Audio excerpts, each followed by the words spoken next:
Khi một phần mềm vô tri mớm chữ, kẻ bảng, thiết kế bóng lộn cho cả thiên hạ trong vòng vài búng tay, thứ ngàn vàng không còn nằm ở cái vẻ ngoài tử tế của thành quả.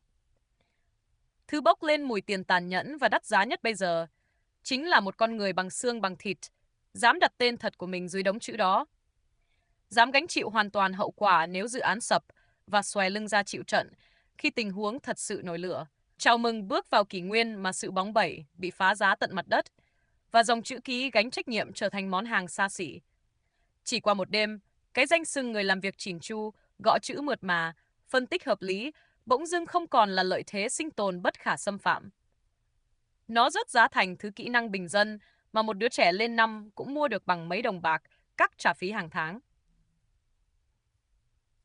Từ một tay trợ lý soạn kế hoạch nhẵn nhụi, một chuyên viên nặn ra bản hợp đồng kín kẽ, cho đến gã marketer phun ra hàng tá ý tưởng sáng tạo tuyệt mỹ vô khuyết. Chúng ta đang ngập ngụa trong những bản nháp hoàn hảo.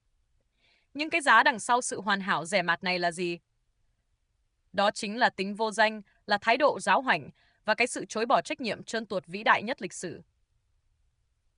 Con bot tử tế có thể viết 1 tỷ từ nghe rất học thức cho toàn bộ sinh linh thế giới đọc, nhưng tuyệt nhiên nó sẽ không bao giờ ở lại để bị tòa án gõ cửa. Nó không bị ép đền bù kinh tế, không bị trừ lương và không sượng mặt hứng chịu tiếng chửi bới vỡ mặt khi chiến lược trên giấy đâm sầm vào đống nợ nần. Nó hoàn toàn vô can với sinh mạng chủ nhân. Sự trốn tránh hoàn mỹ đó đã cài đặt lại toàn bộ hệ quy chiếu. Quy luật kinh tế tư bản luôn tàn độc ở chỗ, thị trường chỉ trả tiền cho sự khan hiếm. Khi văn hay chữ tốt, slide đẹp, thuật toán mượt đổ đầy đường đi, thị trường đành nôn tiền ra mua một thứ hoàn toàn khác biệt. Đó là khả năng bảo lãnh rủi ro cá nhân. Ai dám đứng tên, ai gán sinh mệnh tài chính để bảo kê kết quả, kẻ đó ôm trọn ổ bánh mì.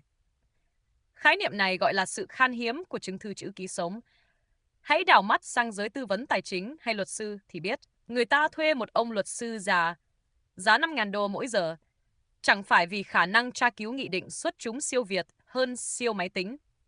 Họ trả $5.000 vì nếu hồ sơ khởi kiện nổ tung, cái nhà tù ngoài kia đang gọi đích danh cái tên trong thẻ căn cước của ông luật sư đó để đòi bồi thường phá sản, chứ không đụng được sợi tóc của máy chủ vô hình. Hãy nhìn những kỹ sư vận hành máy móc phức tạp hay đám kiểm toán viên già cỗi. Nếu chữ ký quẹt xuống dưới dòng báo cáo mà tòa nhà sập hay công ty phá sản, tài sản của họ bị phong tỏa lập tức. Khách hàng thực chất đi bù tiền thuê một cái hầu bao gánh nợ, một con tin có giá trị sinh học để bám víu mỗi khi hoảng loạn tột độ. Người thật trở thành trái phiếu bảo hiểm đắt đỏ của hệ thống tư bản. Bài học lạnh lùng sinh tồn ở đây rút ra là gì? Đừng vỗ ngực tự hào về khả năng viết email mượt như tơ hay làm báo cáo trơn tru không hạt sạn. Đừng cố gào thét chạy thi. Xem ai lật màn hình PowerPoint nhanh hơn bọn robot không thở đó.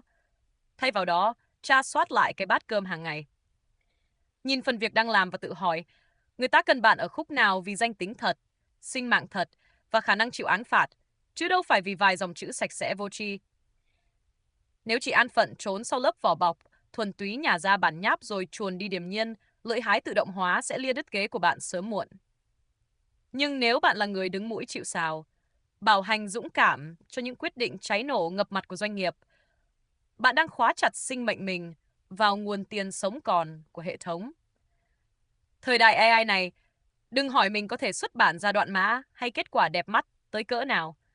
Hãy hỏi chính bản thân đau đớn rằng, liệu khi cái hệ thống vô tri kia lỡ chệch nhịp, gục ngã đổ máu, bạn có tư cách trở thành cái tên chễm trệ, mang hình hài bằng thịt, dám đứng ra bảo kê trước vành móng ngựa và xoa dịu bầu không khí đổ nát không? Lòng dũng cảm đang bị đem bán.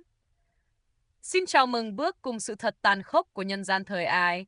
Hãy đăng ký kênh để gỡ từng lớp vỏ bọc mục nát này ra khỏi mắt mình.